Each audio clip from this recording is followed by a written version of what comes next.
Alright, this is video number 1 from Shoe Ranger, and it's fitting because the first shoe review ever on Shoe Ranger was of the Saucony Triumph ISO.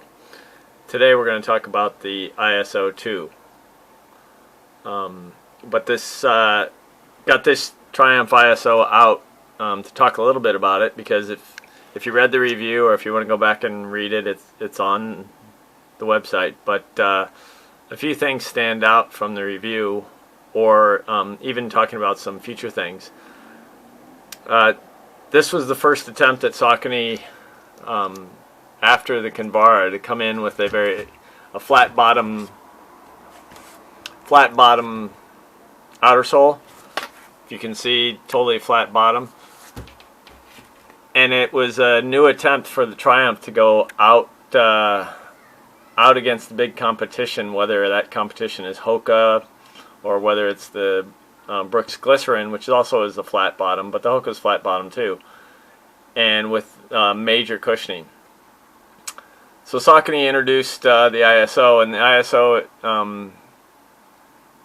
part of the shoe stands for their fit, which is an isolated, unique fit that basically hugs your foot. They like to say it kind of fits like a sock, and it does, and it's actually a super comfortable shoe to run with it without socks.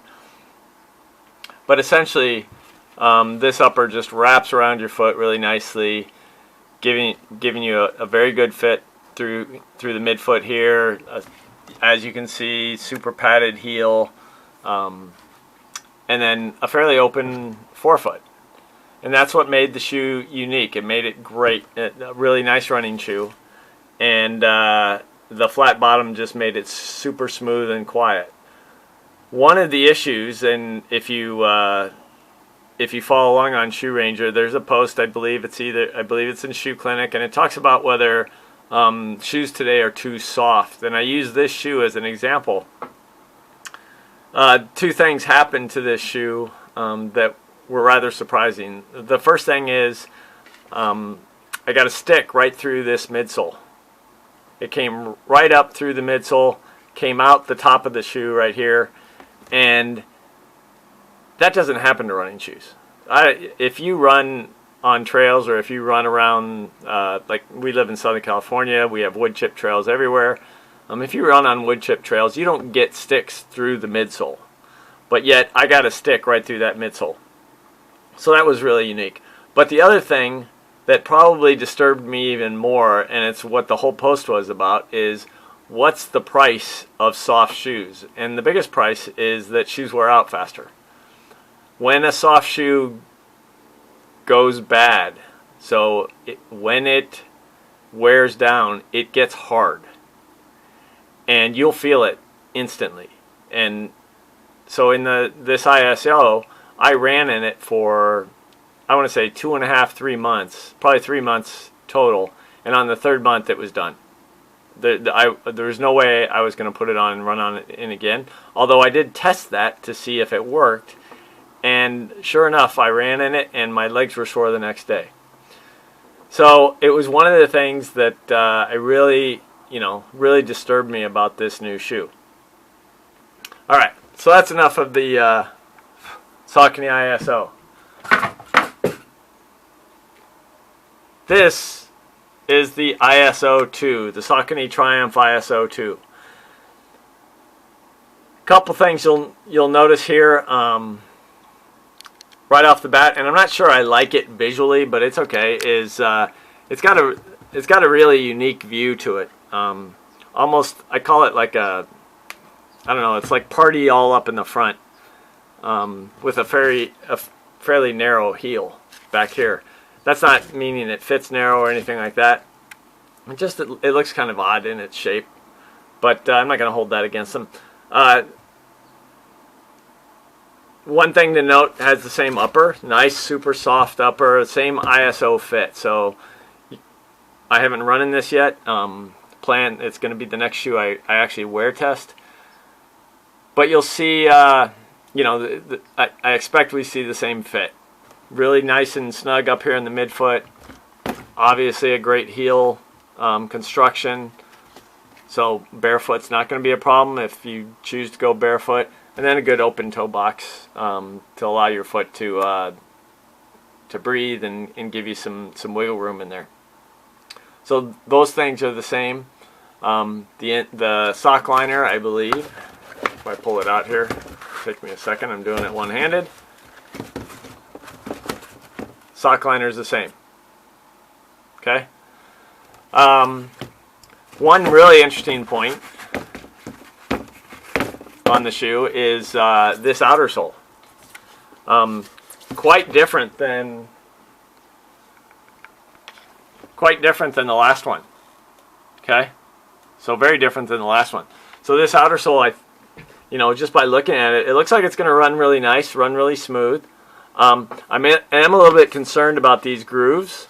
Again, I'd love to say I just run on roads, but I don't. I run on wood chips, and there are certain sections where I run that have gravel. I think we're going to pick up some stones in there, but we'll find out. But the big thing on this shoe, and it makes me think, because they were developing this shoe, they started developing this shoe long before the original Triumph ISO came out. That's just the way the shoemaking has to happen to be able to develop new things. So one of the things that they worked on this shoe is they're gonna put it as a cushioning factor, but I'm gonna use it as a durability factor. They're using a foam that they're calling Everun. It is not this green foam right here. This green foam is the same foam that they used in the Triumph ISO. It's nice because it allows them to paint and to put some color into it, but it is a softer foam, but that's not what the Everun is. The Everun, you're going to have to look, it's going to be really difficult to see. Try to get a good close-up. Okay, it is that white material right there. It is a TPU foam. Now, I don't expect you to understand what TPU foam is, but there is one other brand that's using TPU foam right now, and they actually have branded it Boost. And this is the exact same, or I'm not going to say the exact same because Adidas has a unique proprietary version of it, but it's close enough. It's TPU foam. Same type of TPU foam that Adidas Boost is. What's great, I think, is that Saucony is using it in an appropriate place. They're using it as an additional foam into the midsole. I think if you've tried Ultra Boost, if you've put that on, it's really soft, and I don't think it's very stable in the way it works. But in this form, with the using it as the insole board, I think it's a good way to use it. It's definitely going to make this give you a softer ride, but where I think it's going to benefit the shoe the most is TPU foam is very durable, much more durable than standard EVA foam. I'm pretty confident after I start running in it and we start getting a lot of feedback from the rest of the market that this TPU foam, or this particular Triumph ISO, is actually going to last a lot longer. So that's first video shoe review. This will go live as soon as, well, it's live now, you're watching it. But it'll also show up on the review when I finally get to reviewing the shoe. But again, this is it's fitting. It's the first video that we're doing for Shoe Ranger. It's the Triumph ISO 2. The first shoe I reviewed on Shoe Ranger was the Triumph ISO. I think it fits that it's appropriate that this happens. My name is Dave Jewell. I hope you're having a good day running. Talk to you later.